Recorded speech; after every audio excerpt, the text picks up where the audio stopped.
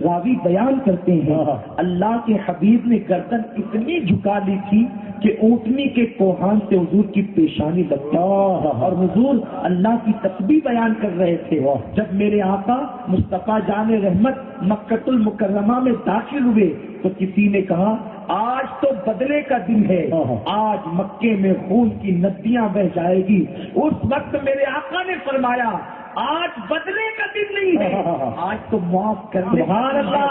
اور ان کے ہاتھ سے جھنڈا لے کر ان کے بیٹے کے ہاتھ میں دے دیا.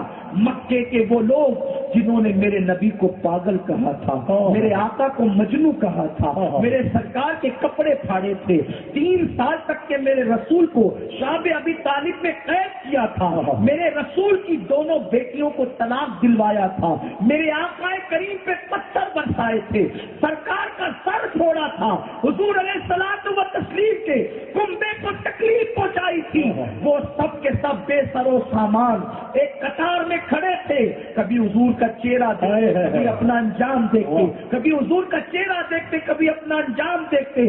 اس وقت یہ سوچ رہے تھے اب کیا ہوگا. ان کی اوپر کی سانسیں اوپر کو رہتی, نیچے کی سانسیں نیچے کو رہتی, ان کے دھڑکتے ہوئے دل ان کے انجام کے حوالے سے ان کو بے چین و بے قرار کر رہے تھے کہ رسول پاک کا اشارہ ابرو ہوگا اور مکے کے ان جفاکاروں کی گردنیں اڑ جائے گی. لیکن جب میرے آقا تشریف لائے انہیں قطار میں دیکھا, اب وہ حیرت زدہ تھے, کبھی گردنیں اٹھاتے اور دیکھتے, کبھی کنکھیوں سے دیکھتے, پتہ نہیں یہ کیا کہیں گے, یہ کیا کہیں گے, یہ کیا کہیں گے.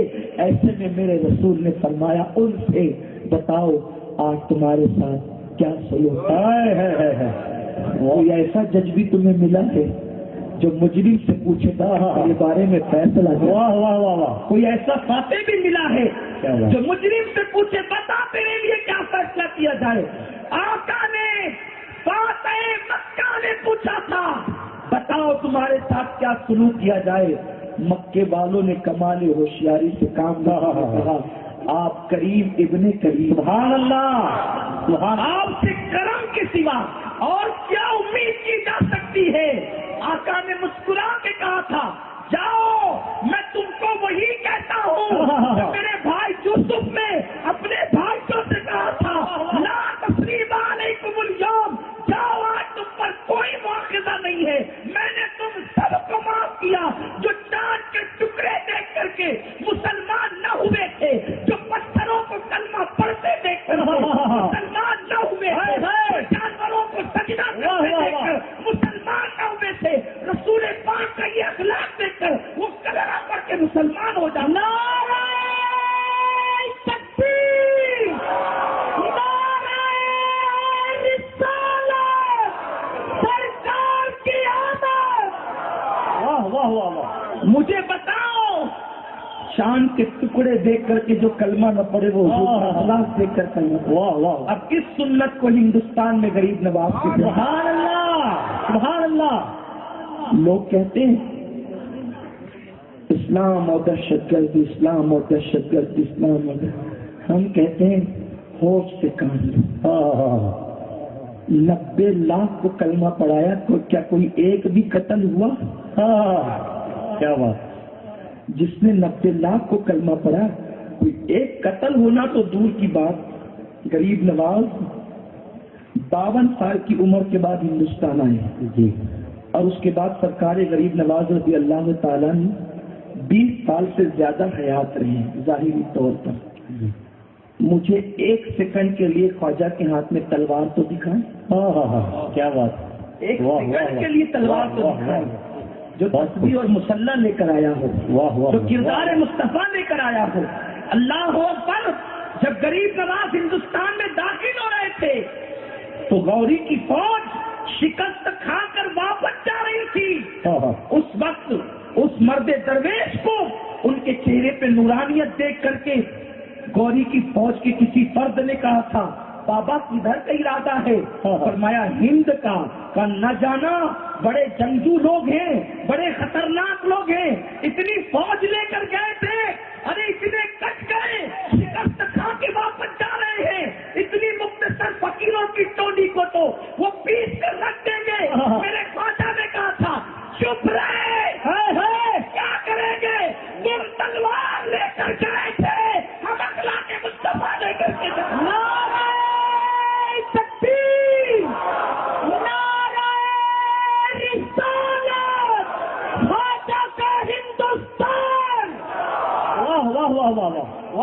ہزاروں تلواریں مل کر جو کام نہیں کر سکتی وہ محبتوں کی تلوار. سبحان اللہ. غریب نواز سرکار نے اخلاق مصطفیٰ کو کس طریقے سے یہاں پیش کیا. اللہ اکبر. جب میرے خواجہ ہند کے راجا سبحان اللہ اس سرزمین پر لوگوں کے درمیان اسلام کی اشاعت کرنے لگے اور کیا حال تھا تاریخ میں موجود ہے. غریب نواز نے اپنی پوری زندگی میں روٹی کے پاؤ ٹکڑا, جو روٹی کا پاؤ ٹکڑا ہوتا ہے نا, 4 حصے کریں تو وہ ایک حصہ 1/4 وہ بھی سوکھا ہوا نمک کے پانی میں اس کو بھگا کر افطار کرتے تھے. پوری زندگی یہ کھانا تھا. لیکن حال یہ تھا اس دور میں 2000 روپے غریب نواز کے لنگر کے اخراجات تھے. ہمارے صوفیاء نے بزرگوں نے کھلایا. لوگ بے شک بادشاہ لوٹتے رہے صوفیاء کھلاتے رہے. سبحان اللہ. اسی لیے تو لوگ جو ہیں وہ لوٹنے والوں کی طرف نہیں آتے, ہمیشہ دینے والوں کی طرف. سبحان اللہ. میرے خواجہ کل بھی دے رہے تھے اور آج بھی دے رہے. سبحان اللہ. شاہان زمانہ جس کی دہلیز پہ جا کے بھیک مانگے وہ غریب نواز کا آستان. سبحان اللہ. کیا اکبر وہاں نہ گیا؟ کیا وہاں شاہ جہاں نظر نہ آیا؟ کیا وہاں اورنگزیب نظر نہ آئے؟ کیا وہاں غوری اور تغلق نظر نہ آئے؟ ارے کیا وہاں شمس الدین التمش نظر نہ آیا؟ غور فرمائے. کیوں؟ اس لیے کہ وہ صرف غریب نواز ہی نہیں ہے بلکہ شاہان زمانہ بھی ان کے در پہ چلتے. واہ واہ. ان کے در کی خیرات حاصل کرتے ہیں. میرے پیارے آقا علیہ السلام کے دیوانوں جب ہندوستان کی سرزمین پہ آئے تو آپ کو حکم تھا اجمیر شریف آنے کا, اور اجمیر مقدسہ کا نام لے کر میرے آقا نے کہا تھا معین الدین اجمیر جاؤ. حالانکہ ہم لوگ اجمیر شریف کہتے ہیں کیونکہ غلاموں کو ادب سے نام لینا چاہیے, لیکن حضور علیہ السلام تو آقا ہیں, انہوں نے اجمیر کہا تھا, اس لیے یہاں نقل کے طور پہ اجمیر کہنا معین الدین اجمیر جاؤ. بلکہ وہ واقعہ ہی بڑا عجیب سا ہے. تو اخلاق رسول غریب نواز نے کیسے پیش کیا اس طرف جانا چاہتا ہوں, لیکن اس کی تمہید کے طور پہ عرض کروں. غریب نواز بہت بڑے محدث تھے. علم حدیث پہ آپ کو بڑا عبور حاصل تھا. سبحان اللہ. کچھ لوگ جو چرسی گجڑی ہوتے ہیں نا وہ یہ کہتے ہیں کہ ہم طریقت والے ہیں اور یہ مولوی ملاؤں کو کیا ہے یہ ولی نہیں بن سکتے. یاد رکھنا کوئی ولی آپ کو کبھی غیر عالم نہیں ملے گا. ہر ولی آپ کو عالم ملے گا, لیکن عالم کا یہ مطلب نہیں کہ اس نے 8 سال مدرسے پڑھا. اللہ جب کسی کو ولی بناتا ہے تو کبھی کتابوں سے عالم بناتا ہے اور کبھی نگاہوں سے. سبحان اللہ. کبھی کوئی ایسا نگاہ والا مل جاتا ہے. بلکہ آپ دیکھیں بات آئی ہے حضرت شیخ ابو الحسن شاذلی رحمۃ اللہ تعالی علیہ, آپ نے کبھی مدرسے کا منہ بھی نہیں دیکھا, کبھی نہیں دیکھا. حضرت بایزید بستانی کے مزار پہ گئے. سبحان اللہ. بچپنا تھا اور عادت یہ تھی کہ بہت پیار تھا اس مزار سے. سبحان اللہ. اور جب جاتے تو پچھلے پیر یوں گزرتے اور اس طرح سے ادب کے ساتھ. آج تو لوگ بے ادب ہو گئے, مزارات پہ جاتے بھی ہیں تو استغفر اللہ, عورتوں کو دھکے دیتے ہیں, دل میں پاپ لے کر جاتے ہیں اور پھر کہتے ہیں کہ ولیوں کے آستانے پہ کیا ملتا ہے. تیرے دل میں پاپ ہے تو تجھے ملنا کیا؟ دل میں پاپ لے کر جانے والے کو مسجد میں کچھ نہیں مل سکتا, بلکہ کعبۃ اللہ جائے تو وہاں کچھ نہیں مل سکتا. ملتا تو اسے ہے جو دل صاف لے کر کے, سبحان اللہ, جو آنکھوں میں طہارت لے کر کے جاتا ہے اسے ملتا ہے, جو عقیدتوں کی سوگات لے کر جاتا ہے اسے ملتا ہے. پوچھ ان لوگوں سے جو دل کو پاک لے کر کے گئے. اللہ اکبر. وقت کا فقیر ہے یا تو بادشاہ بنا ہے, پاک لے کر جانے کی ضرورت ہے. کوئی وہ دل تو لے کر جائے, کوئی وہ عقیدتیں تو لے کر جائے. وہاں سے نہ ملے گا تو کہاں سے ملے گا؟ اللہ تبارک و تعالیٰ کے خزانوں کو تقسیم کرنے وہ لوگ جنہیں اللہ کے ولی کہتے ہیں. تو بہرحال عرض یہ کر رہا تھا کہ حضرت شیخ ابو الحسن شاذلی رحمۃ اللہ علیہ بایزید بستانی علیہ رحمہ کے آستانے پر تھے. پوری زندگی کبھی مدرسے کا منہ نہیں دیکھا. آستانے پہ کھڑے ہوئے بارگاہ میں تو اندر سے آواز آئی, ابو الحسن بہت پیار سے آتا کی مانگ کیا مانگتا ہے. عرض کی حضور قرآن حفظ کرنے کی بڑی تمنا ہے. اگر آپ قرآن حفظ کروا دیں تو بڑی نوازش ہوگی. سبحان اللہ. آستانے سے فاتحہ پڑھ کے نکلیں اور گھر پہنچنے سے پہلے حافظ قرآن. سبحان اللہ. سبحان اللہ. اور علم وہ ملا آپ کو، علم وہ ملا کہ بڑے بڑے محدثین آپ کے پاس حدیث کی تصحیح کروانے کے کہ یہ حدیث ہے واقعی یا کچھ اور ہے. بلکہ ایک مرتبہ تو یوں ہو گیا کہ شیخ ابوالحسن شاذلی علیہ رحمہ کی بارگاہ میں کچھ لوگ آئے اور آنے کے بعد کہتے تھے کہ حضرت یہ حدیث پر 2 علماء کا اختلاف ہو گیا، آپ کیا فرماتے ہیں؟ حضرت شیخ ابوالحسن نے فرمایا حدیث پڑھو. انہوں نے حدیث پڑھی. حدیث پڑھنے کے بعد آپ نے فرمایا کہ یہ حدیث نہیں ہے، اور دوسرے نے کہا کہ یہ جو آپ کہہ رہے ہیں آپ صحیح ہے. تو جو جس کو غلط کا اس کو غصہ آیا، اس نے کہا آپ نے تو کبھی حدیث کی کتاب ہاتھ میں لی نہیں، اور آپ اتنے یقین سے کیسے کہتے ہیں کہ یہ حدیث ہے اور یہ حدیث نہیں ہے؟ فرمایا کہ کچھ کتاب میں دیکھ کر کے پڑھتا ہے اور میں مصطفیٰ کے چہرے کو دیکھتا ہوں. وہ مقام ملا باعث بستانی کے مزاج سے، اللہ نے وہ علم سے نوازا. تو بہرحال سرکار غریب نواز رضی اللہ تعالیٰ کی بات چل رہی تھی کہ آپ بہت بڑے وقت کے محدث تھے، علم حدیث پر آپ کو بڑا عبور حاصل تھا، اور آپ مسجد نبوی شریف کے اندر بیٹھ کر کے طلبہ کو حدیث کا درس دیتے تھے. سبحان اللہ. 15 سال تک آپ نے علم حدیث پڑھایا ہے مسجد نبوی شریف کے اندر. سبحان اللہ. اور مدرسوں میں نہیں، مسجد نبوی شریف میں حدیث پڑھایا ہے، حدیث کا درس دیا ہے. اتنے بڑے عالم اور محدث تھے. اچانک رسول پاک کے مزار انور کا مجاور باہر آتا ہے اور عرض کرتا ہے کہ قبر انور سے صدا آ رہی ہے کہ معین الدین کو اندر بھیج دو. اے معین الدین چلو حضور بلاتے. اللہ اکبر. پتا چلا کہ اس وقت کا عقیدہ یہ تھا کہ نبی پاک اپنی قبر میں زندہ ہے. سبحان اللہ. تو بلاتے ہیں کسی کو، سبحان اللہ. ورنہ اور پھر یہ بھی کہ نبی کو علم غیب ہے کہ مسجد میں کون کون ہے، مسجد میں کون کون ہے حضور جانتے ہیں. ارے دنیا میں کون کون ہے جب جانتے ہیں تو مسجد میں کون ہے کیوں نہیں جان سکتے؟ یہ تو میرے رسول کی شان ہے. یہ تو ان کے شہزادے غوث الاعظم دستگیر کہتے ہیں نظر تو الی بلاد اللہ جمعن تقابلتن علی حکم اتصالی. فرماتے ہیں میں اللہ کے شہروں کو ایسے دیکھتا ہوں جیسے تم ہتھیلی پہ رائی کا دانہ دے. سبحان اللہ. یہ نہیں فرمایا کہ میں دنیا کے شہروں کو دیکھتا ہوں. اگر یہ کہتے کہ دنیا کے شہروں کو دیکھتا ہوں تو ہم سمجھتے کہ راجولہ دیکھ رہے ہیں، بھاؤ نگر دیکھ رہے ہیں، احمد آباد دیکھ رہے ہیں، بمبئی دیکھ رہے ہیں، کراچی دیکھ رہے ہیں، یہ سمجھتے. دنیا کے شہر نہیں کہا، اللہ کے شہروں کو ہے. اس لیے کہ اللہ کے شہروں کی شان یہ ہے کہ ذروں میں بھی اللہ کے شہر بسے ہوئے، سیاروں میں بھی اللہ کے شہر بسے ہوئے. اللہ اکبر. تو جو تم نہیں دیکھتے بلکہ جو شہر تمہارے گوگل سے باہر ہے، جو شہر تمہارے میپ سے باہر ہے، جو شہر تمہارے نقشوں سے باہر ہے، ان شہروں کو بھی رسول پاک کا بیٹا عبد القادر یوں دیکھتا ہے جیسے تم ہتھیلی پہ رائی کا دانہ دیکھتے ہو. بیٹے کے دیکھنے کی یہ شان ہے تو مصطفیٰ کریم کے دیکھنے کی شان کا عالم. نعرہ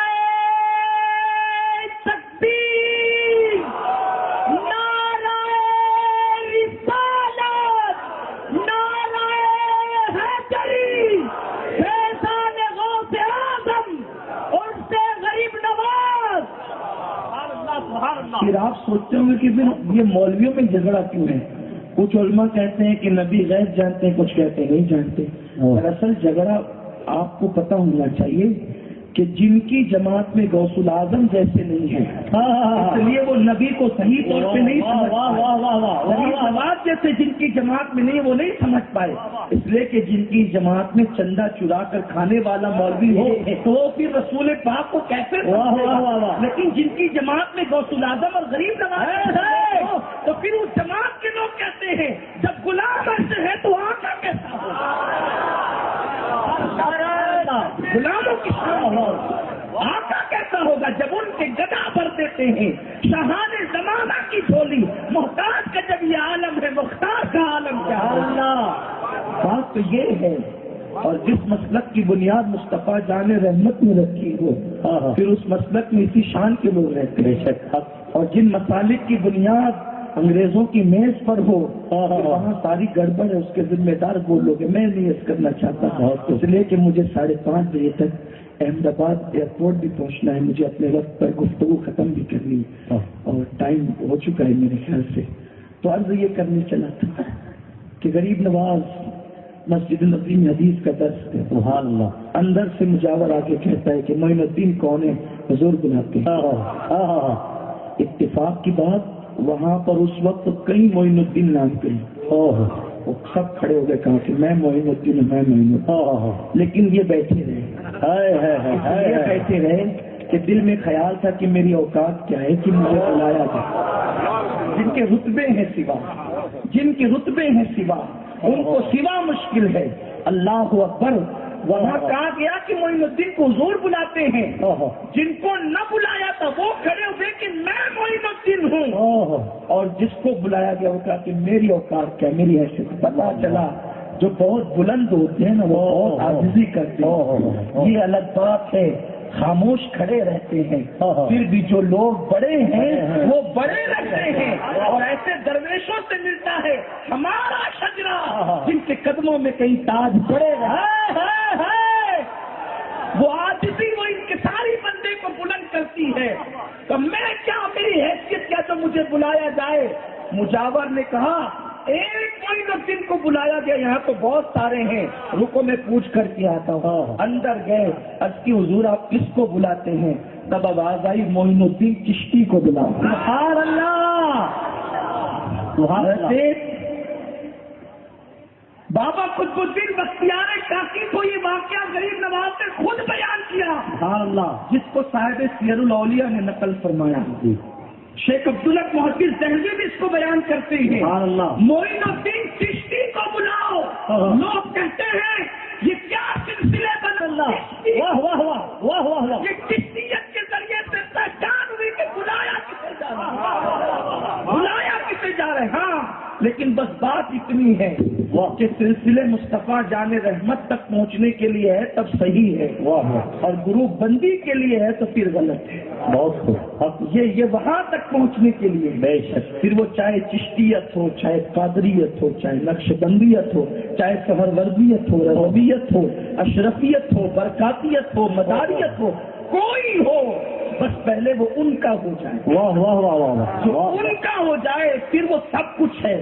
اور ان سے رشتہ ٹوٹ جائے تو پھر وہ کتنے بھی ٹائٹل لگا کے گھومتا رہے کام ہی ناکام. تو کہا معین الدین چشتی کو بلاؤ. جب کہا معین الدین چشتی کو بلاؤ تو یہاں تو آنسو تھمتے نہ تھے. ہم بھی اس قابل ہو گئے کہ ہمیں بھی بلایا جائے. ساری قابلیت ہونے کے بعد بھی ہے کہ ہم بھی اس قابل ہو گئے کہ ہمیں بلایا جاتا ہے.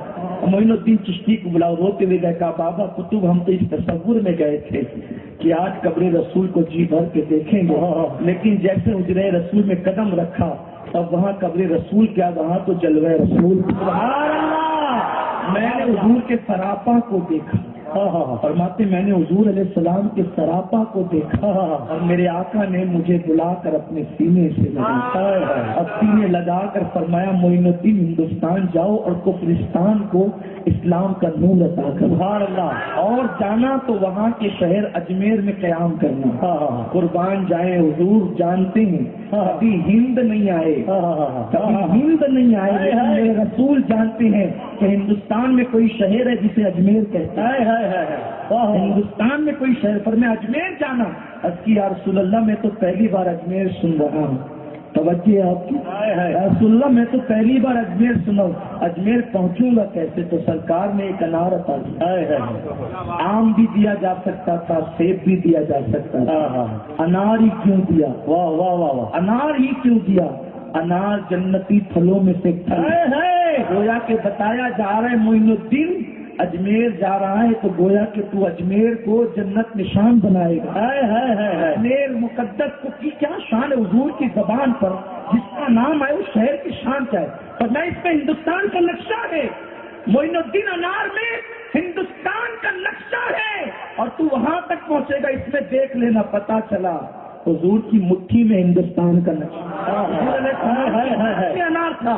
ہندوستان لوگ کہتے ہیں یہ ہندوستان کے غدار ہیں اور فلائے نادان.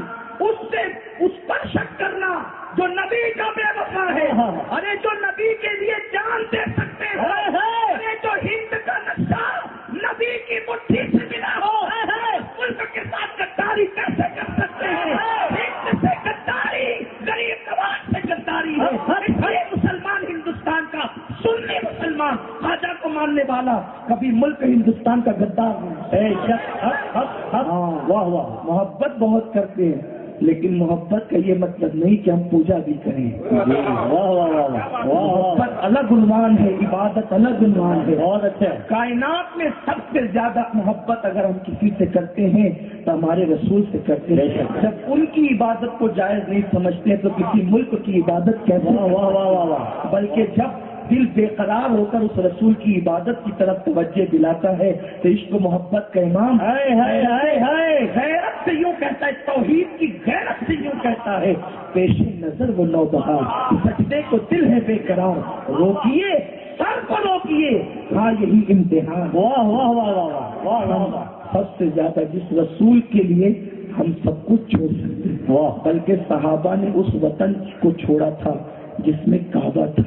اس وطن کو چھوڑا تھا جس میں کعبہ تھا. تو اللہ اکبر، رسول سے اتنا پیار کرتے ہیں لیکن جب رسول پاک کی عبادت نہیں ہو سکتی پھر کس کی؟ ہمارا مذہب ہے، ہمارے مذہب کا ایک انداز ہے، ایک قانون ہے، اب ایک ضابطۂ حیات ہے.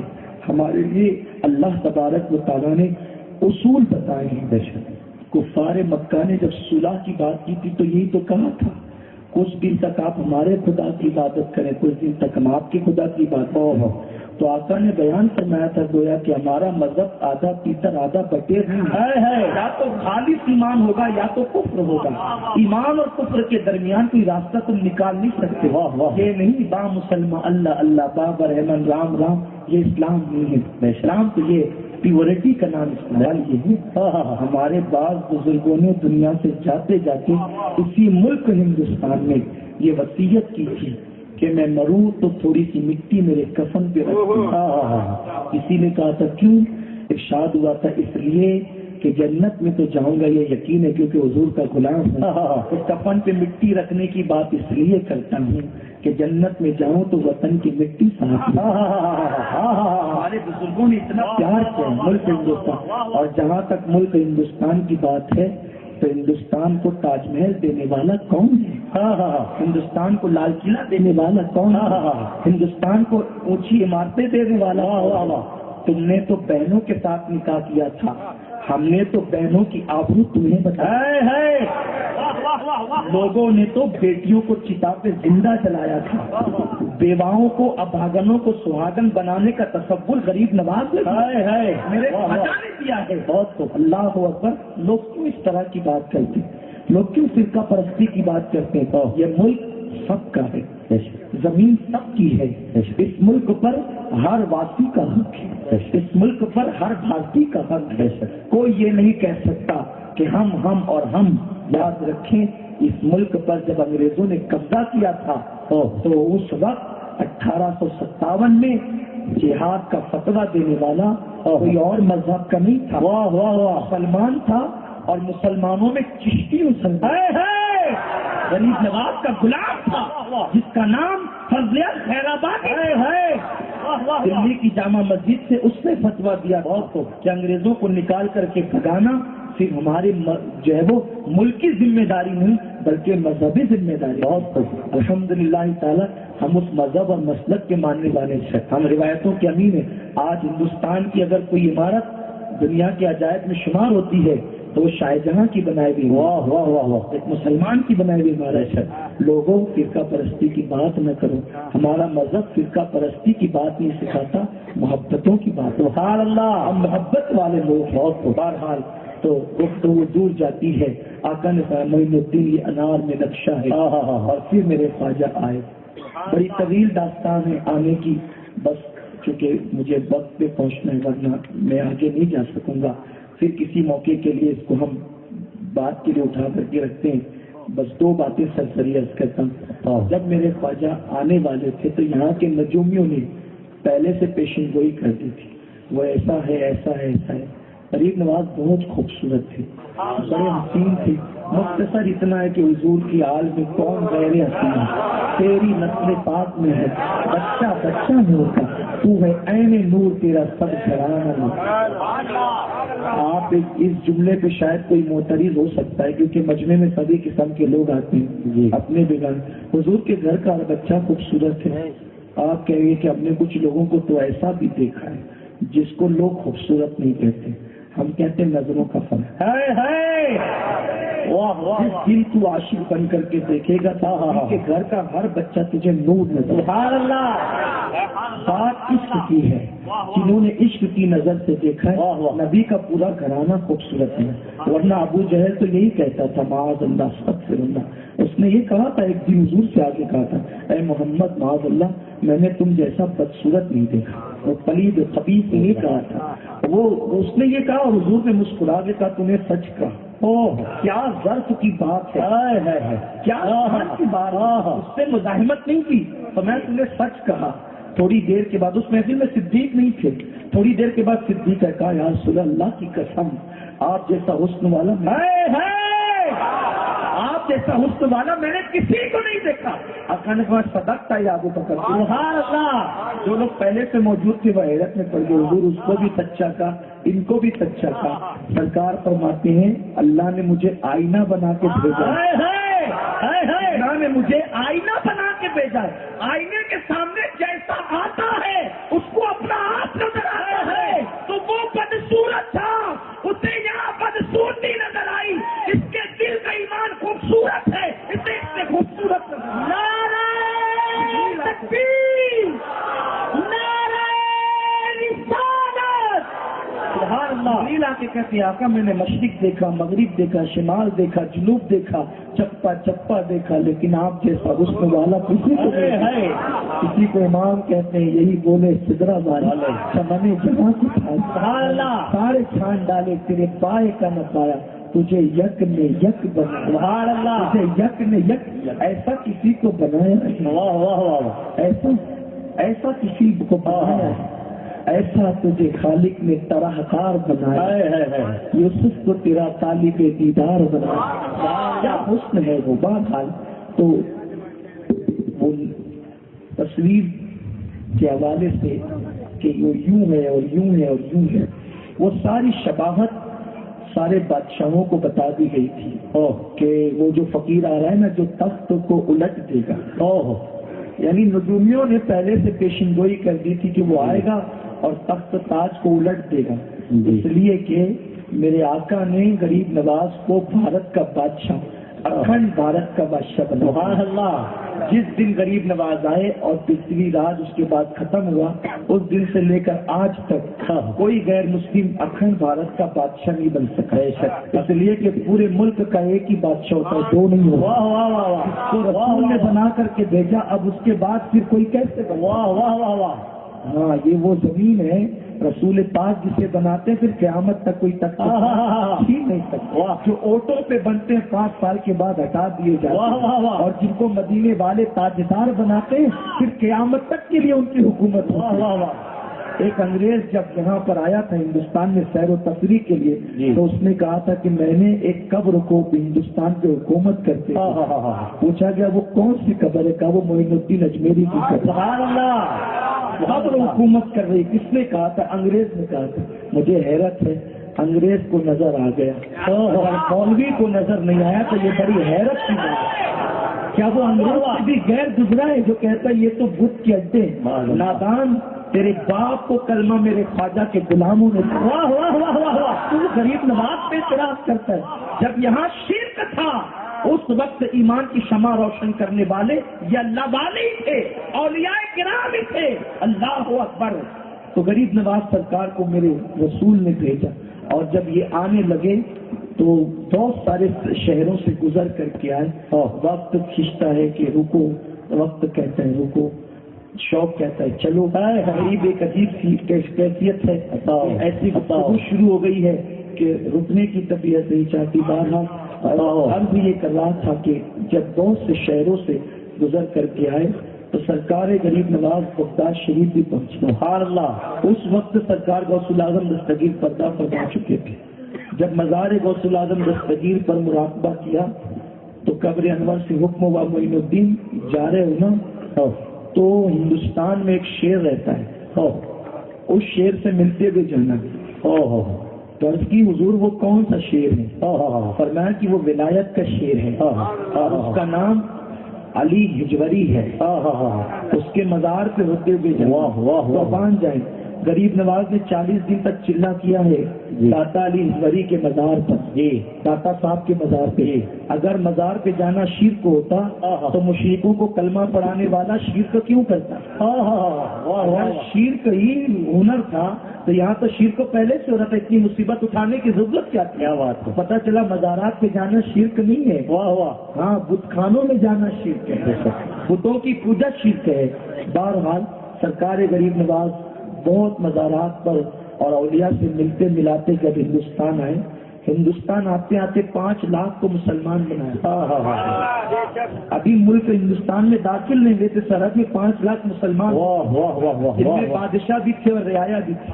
وہ جو غریب نواز کے آستانے کے قریب میں آپ کے سرہانے پر جو یادگار محمد سبزواری صاحب جو ہے نا، وہ ان کو بھی مسلمان بنانے والے میرے خواجہ، سبحان اللہ۔ وہ یادگار محمد جو تھے وہ شیعہ تھے، رازوی تھے وہ، اور اہل سنت کے وجود کو برداشت نہیں کرتے تھے۔ سرکار غریب نواز جب سبزوار پہنچے تو جان بوجھ کر اسی کے باغ میں قیام کیا، اور وہاں کے لوگوں نے کہا حضور بہت غالی شیعہ ہے یہاں کا، جو بادشاہ ہے نا حکم و فرما روا ہے، اور بہت خطرناک شیعہ، وہ صدیق اکبر فاروق اعظم کو گالیاں دیتا ہے اور کسی سنی کو وہ برداشت نہیں کرتا، اس لیے آپ کو دیکھے گا تو آپ سے وہ بہت ناراض ہوگا، آپ کو قتل کر دے گا۔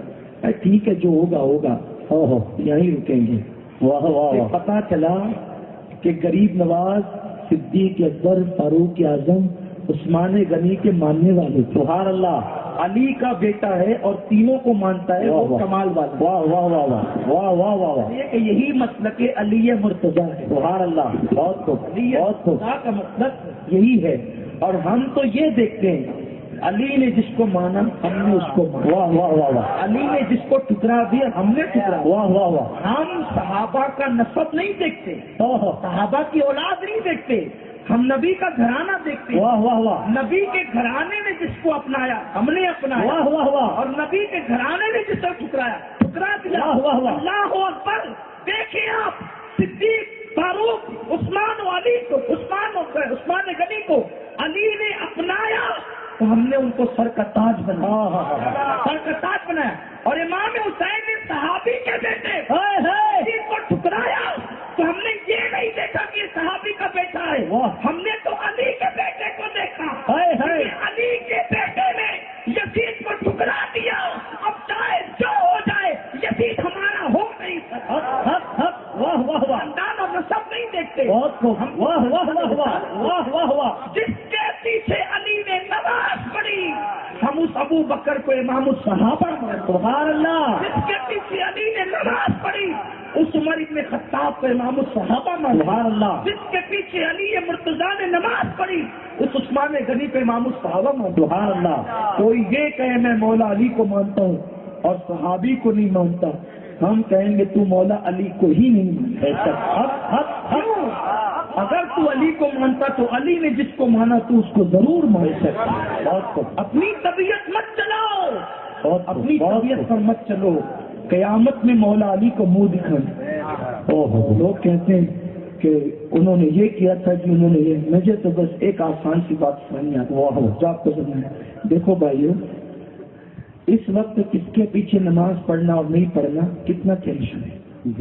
سنی اتنا باغیرت ہے کہ مکہ شریف جاتا ہے تو بھی وہاں کے امام کے پیچھے نماز بے شک بالکل دو ٹوک بات ہے۔ ہم لوگ کو جیلوں میں ڈالا جاتا ہے، پابندیاں، پھر بھی ہم نہیں پڑھتے، ٹھیک ہے نا۔ آپ بتائیں اگر حرم کا امام بگڑ جائے تو 1450 سال کے بعد مولا علی کا غلام اس کے پیچھے نماز نہیں پڑھتا۔ یعنی ہم امام کتنا ڈھونڈ ڈھونڈ کر کے سلیکٹ کرتے ہیں، ہر ایک کے پیچھے نہیں پڑھتے۔ تو جب میں اور آپ بگڑے ہوئے امام کے پیچھے نماز نہیں پڑھتے تو مولا علی جیسا کسی بگڑے ہوئے کے پیچھے نماز کیسے پڑھے گا؟ علی نے صدیق فاروق اور عثمان غنی کے پیچھے نماز پڑھتے یہ بگڑے ہوئے نہیں ہے، یہ آسمان ہدایت کے ستارے، سبحان اللہ۔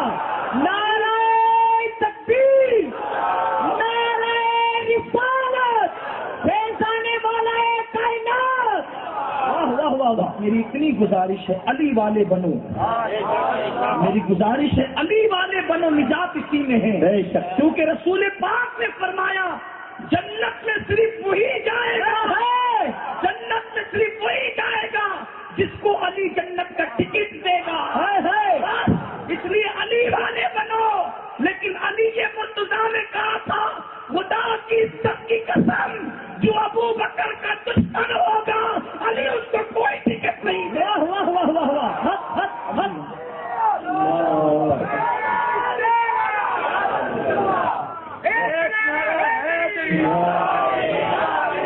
بہت تو علی والے بنو، جو علی والا ہے اللہ اکبر، وہ صدیق والا ضرور ہے، وہ فاروق والا ضرور ہے، وہ عثمان غنی والا ضرور۔ بہرحال بات بہت دور سے نہ نکل جائے، یادگار محمد بڑا شیعہ آدمی اور بہت گالیاں صدیق اکبر اور بزرگوں کو دیتے، حضرت غریب نواز وہیں جا کر کی۔ یہ اتنی معتبر روایت ہے، مونس الارواح میں ہے، معین الارواح میں ہے، یعنی غریب نواز کی زندگی پہ جتنی کتابیں لکھی گئی معتبر مسند سب یہ واقعہ ہے۔ اور سبزوار میں یہ کافر یعنی بتوں کا پجاری نہیں تھا، یہ شیعہ تھا رازو۔ اس سے پتا چلا کہ رافضی مسلک حقانیت پر نہیں ہے، ورنہ نئے سرے سے اس کو کلمہ پڑھانے کی ضرورت کیا تھی، اس کو مسلمان بنانے کی ضرورت کیا تھی؟ یہ غریب نواز کا مسلک ہے۔ اب سچا چشتی وہی ہوگا، سچا قادری وہی ہوگا، سچا رضوی، سچا اشرفی، سچا برکاتی، سچا بزرگوں کا ماننے والا وہی ہوگا جو ان بزرگوں کے نقش قدم پہ۔ اپنی طبیعت چھوڑو، حقانیت کی طرف آؤ، سچائی کی طرف آؤ، صداقت کی طرف۔ اگر آپ کو ایسا لگتا ہے کہ میں کوئی غلو کر رہا ہوں، آپ کو حق ہے میرا ہاتھ پکڑنے کا، آپ کو حق ہے روکنے کا، ہم کبھی یہ بات نہیں کرتے۔ اور بات سادات ہماری پشت پر ہے،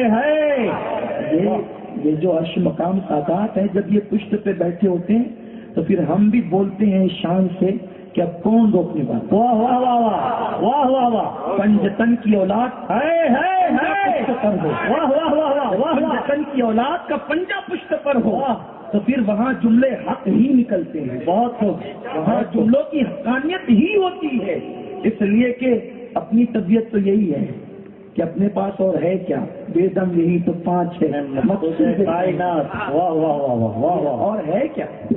تو عرض یہ کر رہا تھا کہ وہ آپ جان بوجھ کے رکے وہاں پر، اور رکنے کے بعد غریب نواز گویا کہ بتا رہے ہیں صرف کافروں کلمہ پڑھانے نہیں آیا، دوسرے مسلک والوں کی لگام کھینچنے بھی آیا۔ واہ واہ واہ، اور رکے، وہ آیا، اس نے دیکھا تو لال پیلا ہوا، غریب نواز نے ایک نظر ڈالی، اس وقت کباب بن رہے تھے، ایک نظر ڈالی، تیز گرا، بے ہوش ہو، کیا نظر تھی، واہ واہ، دیکھ کر کے بے ہوش، واہ واہ واہ، لیکن جب ہوش میں آیا تو واقعی ہوش ٹھکانے آ گیا۔ جب ہوش آیا، اس شان سے ہوش آیا کہ غریب نواز نے پانی کے چھینٹے دی، ہوش آیا تو ہوش ٹھکانے آ گئے۔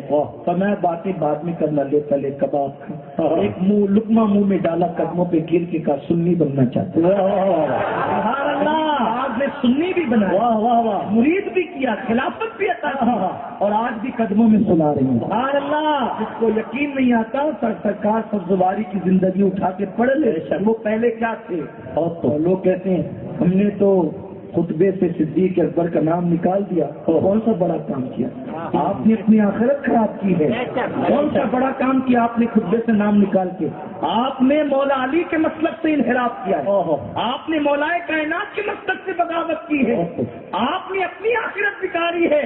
صدیق وہ ہے جس کا خطبہ تو کیا پڑھے گا، جس کا خطبہ پڑھے گا، واہ واہ واہ واہ واہ، جس کا خطبہ پڑھ رہا ہے وہ صدیق اکبر ہے۔ اذ یقول لصاحبہ، جس کے بارے میں کہا وہ صرف صدیق اکبر، سبحان اللہ، لا تحزن معنا، جس کے بارے میں کہا وہ صرف صدیق اکبر۔ بہت خوب، بہت خوب۔ بہرحال جب آپ 5 لاکھ مسلمان ہیں، اور وہاں سے ایک روایت میں آتا ہے کہ اپنی امی کو سبحان اللہ، اتنے اچھے لوگ ملے کہ میں نے 5 لاکھ کو کلمہ پڑھا۔ میری بات جو سنتا ہے عمل کرتا ہے۔ ماں کے خط کا جواب آیا، بیٹے میں نے کبھی تجھے بے وضو دودھ نہ پلایا، یہ اس کی برکت۔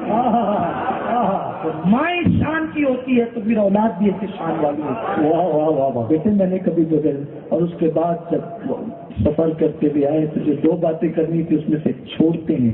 غریب نواز ہندوستان میں اجمیر شریف ہے, سب سے زیادہ ٹینشن پھرتی ہوئی راجپوت جی. تو اس نے ایک راجپوت کو کہا اگر تو معین الدین کو قتل کر تو میں اپنی آدھی سلطنت تجھے دوں. تو اس نے کہا ٹھیک ہے, آدھی سلطنت دے گا. سوچو آدھی سلطنت کتنی ہوتی ہے.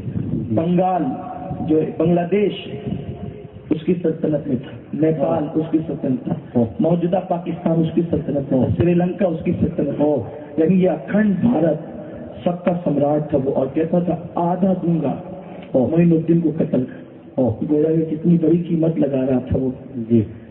اس کا مطلب یہ ہوتا ہے کہ جان بھی اس فقیر کی کتنی دشمن کو بھی احساس تھا کہ آدھا ملک دے کر قتل کی گویا کہ وہ سپاری دے رہے قتل کر. ٹھیک ہے, راجپوت تھا اور اس وقت راجپوت لوگ مشہور تھے اپنی زبان کے دھنی میں, جو کہہ دیا بس وہ کرنا ہی ہے. اس نے کہا ٹھیک ہے آدھی سلطنت دے گا, اب میں اس کا کام تمام کرتا ہوں. اس نے طریقہ یہ اختیار کیا کہ خنجر کو زہر میں بجھائے. اس وقت خنجر زہر میں اس لیے بجھاتے تھے کہ اگر زیادہ گہرا وار نہ بھی کر سکیں, تھوڑا سا بھی خنجر لگ جائے گا تو بقیہ کام زہر اپنا پورا کر دے گا. زہر جسم میں تو اتر ہی جائے گا. انسان نہ خنجر سے مرے تو زہر سے تو مر ہی جائے گا. زہر کے اندر خنجر کو بجھایا. طریقہ یہ ہوتا تھا خنجر گرم کرتے تھے اور اس کو خطرناک زہر میں رکھ دیتے تھے اور پھر نکالتے تھے. چبھ جائے تو آدمی مر جائے. اور اس نے کمر میں باندھا.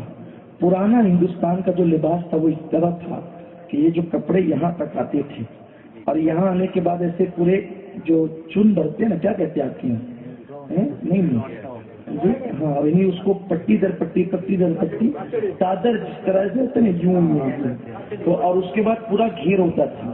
تو یہ جو کمر میں گھیر ہوتا تھا نا مردوں کا لباس ہوتا تھا, اور جو ہے وہ چست پاجامے کی ٹائپ اور نیچے کی طرف پورا ایسے گھیر ہوتا تھا. یعنی اگر کوئی چیز کمر میں باندھی جائے تو وہ نظر نہیں آتی تھی. اتنی تفصیل جو بتانے کا مقصد ہے کہ واقعے کا پورا اندازہ آپ کے تصور میں آ جائے.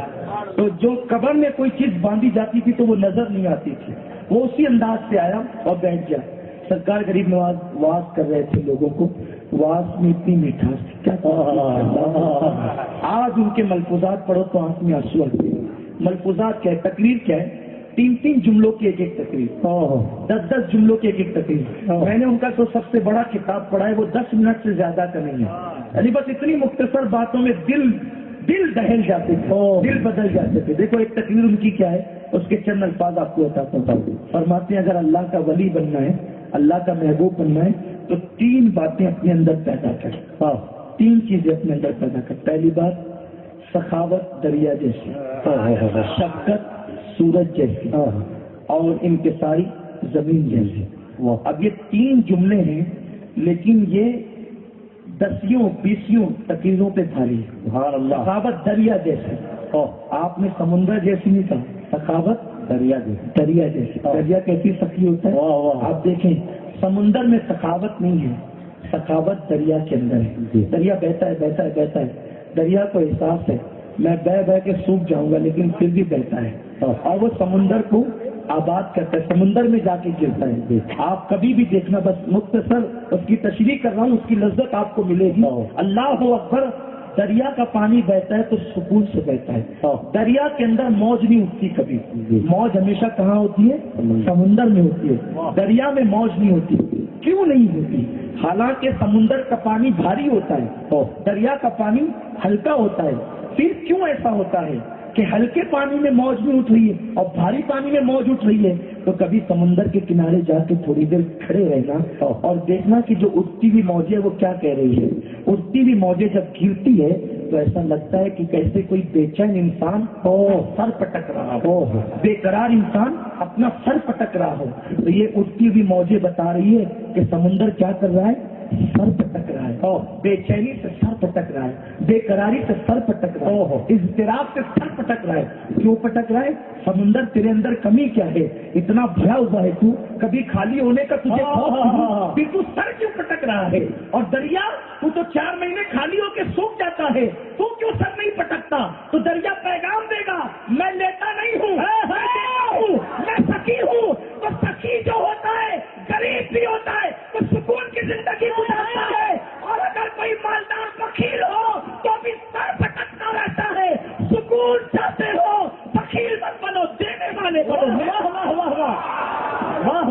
واہ واہ واہ واہ واہ واہ، سمندر کے خزانے بھرے ہوئے ہیں پھر بھی بے چین ہے، سر پٹک رہا ہے، دریا خالی ہونے والا ہے پھر بھی سکون سے بہ رہا ہے، تو کہتے ہیں سخاوت دریا سے، سخی بنو، اللہ والے بن جاؤ، شفقت سورج ہے، کیسا شفیق ہے سورج، مالدار کے بہل میں جاتا ہے سورج کی کرنیں تو غریب کے جھوپڑے میں بھی ویسے ہی آتا ہے، جیسے گلستانوں میں جاتی ہے اس کی کرنیں ویسے بنجر زمینوں پہ بھی، یعنی اس میں کوئی فرق نہیں ہے، سب کو نوازتا ہے سورج، شفقتی سورج ہے، اور عاجزی زمین، عاجز ہو جاؤ، انکساری پیدا کرو، پیشاب کرو، پاخانہ کرو، کھودو، کچھ بھی کرو، کبھی زمین نے احتجاج نہیں کیا، اتنا ظلم کر کے اندر جاتے ہیں پھر بھی سینے سے لگاتی ہے، کیسی عاجزی ہے، یہ غریب نواز کے خطاب۔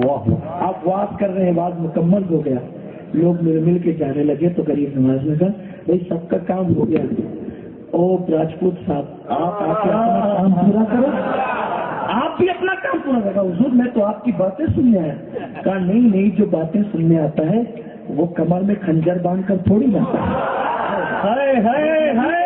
کا انکار کرتے ہیں لوگ، نبی کے علم غیب کا انکار کریں، نبی کے بیٹے ہیں، نبی کے شہزادے ہیں، بیٹے در بیٹے ہیں، ابن ابن ابن ابن ابن ایک سلسلہ ہے، اللہ اکبر، فرماتے ہیں جو بیان سننے آتا ہے وہ کمر میں خنجر باندھ کر تھوڑی لاتا ہے۔ اس نے کہا حضور یہ خنجر کمر میں باندھنا راجپوتوں کی رسم ہے، کہ اچھا کمر میں خنجر باندھنا راجپوتوں کی رسم ہے تو کیا پرتھوی راج کے پاس جا کر کے میری جان کر آدھے ملک کا سودا کرنا بھی راجپوتوں کی رسم؟ کیا تو پرتھوی راج کے محل میں یہ بات کر کے نہیں آیا کہ اسے قتل کروں گا تو مجھے آدھا ملک دے گا، کہ یہ بھی راجپوتانہ رسم ہے؟ اب اس کی آنکھیں کھلی، یہ تو کمر کا خنجر ہی نہیں دیکھتا، یہ تو محل کی باتیں نہیں، جو انا ساگر کے کنارے بیٹھ کر محل کی باتیں سنے کہ وہ کتنا مہان ہے، خنجر نکالا سامنے رکھا، کا غلطی ہو گئی مہاراج، میں بہت مہان شخصیت کو قتل کرنے آیا، مجھے معاف کیجئے اور یہ خنجر لیجئے اور مجھے قتل کیجئے تاکہ میری آتما کو شانتی مل جائے۔ سرکار غریب نواز نے فرمایا میں لوگوں کو مارنے نہیں آیا، میں لوگوں کو زندگی دینے آیا۔ دیکھا وہی فتح مکہ کا منظر لائیے، قرآن کے دشمنوں کا، میں زندگی دینے آیا ہوں، لیکن وارننگ ہے آئندہ ایسی شرارت نہیں کرنا ورنہ انجام برا ہو، آئندہ کی بات ہی چھوڑیے، کلمہ پڑھائیے اور اسلام میں مسلمان ہونا چاہتا، مسلمان کیجیے مجھے، مسلمان کیا، اور مسلمان ہی نہیں کیا، جان کے دشمن کو ایمان دیا، ایمان دے کے کہتے ہیں مان کیا مان کیا مانتا ہے؟ اس نے کہا میں نے جب کلمہ نہیں پڑھا تھا تو میں نے کسی سے سنا تھا کعبہ بڑا خوبصورت، کعبہ دیکھنا چاہتا ہوں، کعبہ دکھا، در رسول پہ جانے کی تمنا ہے وہ دکھا، فرمایا جا تو حج کرے گا، کہ نہیں ایک نہیں کرنا چاہتا، 45 حج کرنا چاہتا۔ اتنا ہوشیار تھا، جانتا تھا کہ حج روز نہیں ہوتے، عمرہ کی طرح سال میں ایک بار ہوتے، 45 حج مانگو تو 45 حج بھی ملیں گے اور 45 سال کی زندگی بھی بڑھے گی۔ اب 45 حج کرنا چاہتا ہوں، جب 45 حج کرے گا، پیسے پہ بس نہیں، جب آخری حج کے لیے جاؤں تو واپس نہ آؤں، مکے میں ہی میرا انتقال ہے، اور میں نے تجھے وہ بھی عطا کرنا۔ نعرہ تکبیر، نعرہ رسالت، خواجہ کا ہندوستان، خواجہ ہند وہ دربار ہے اعلیٰ تیرا، کبھی محروم نہیں ماننے والا تیرا۔ باتیں کرتے کرتے تصور بھٹکتا ہے کہ فلائٹ چھوٹ دیتا ہے، اس لیے مجھے بنگلور بھی پہنچنا ہے کل، انشاءاللہ پھر کسی موقع پہ دوران گفتگو کوئی غلطی ہو گئی تو اللہ معاف فرمائے، وما علینا الا البلاغ۔ اور مجھے معذرت دیجیے کہ مجھے آپ میں صلاۃ السلام اور دعا میں شریک نہیں رہ سکوں گا، میں نکل جاتا ہوں، لیکن آپ میں سے کوئی یہاں سے نہیں آتے، آپ صلاۃ السلام ادب کے ساتھ کریں، دعا کریں، اس کے بعد یہاں سے جائیں، انشاءاللہ سادات کرام میں سے کوئی دعا کریں گے اور آپ اس کی دعا میں شریک ہوں گے۔ السلام علیکم۔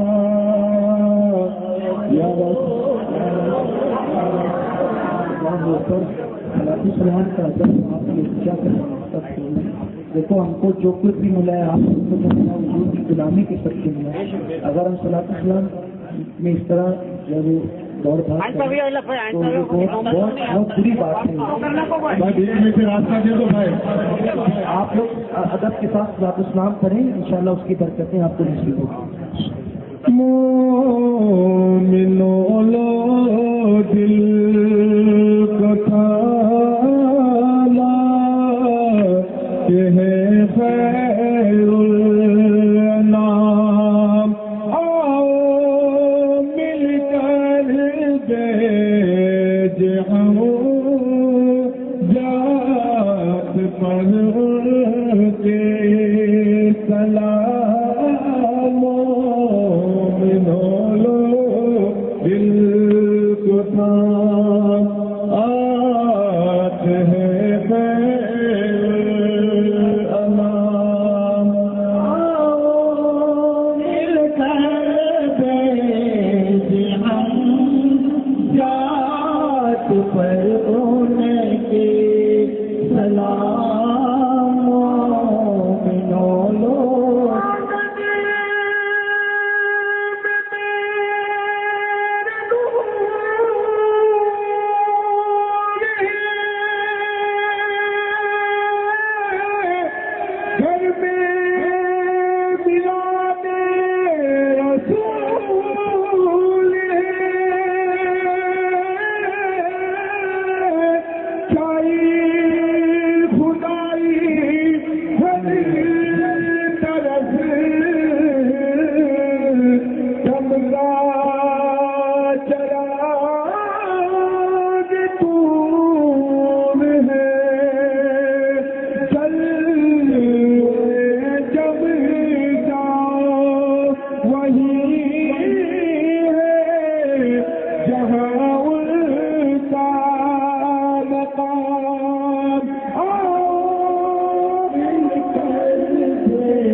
پر ان کے سلام. دل کے پاک دامنی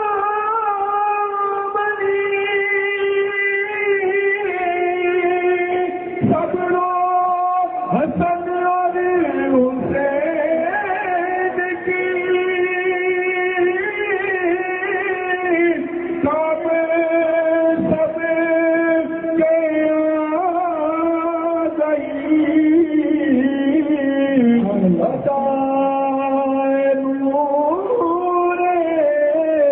حسین کی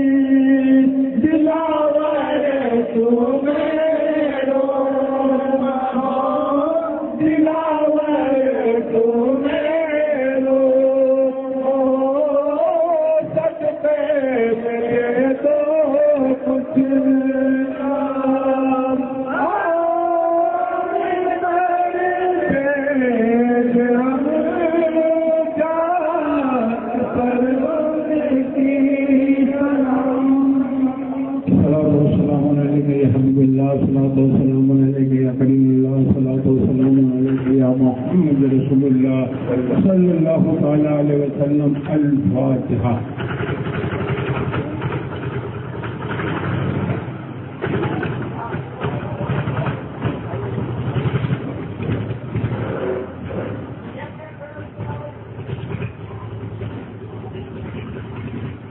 إن الله وملائكته يصلون على النبي يا أيها الذين آمنوا صلوا عليه وسلموا تسليما.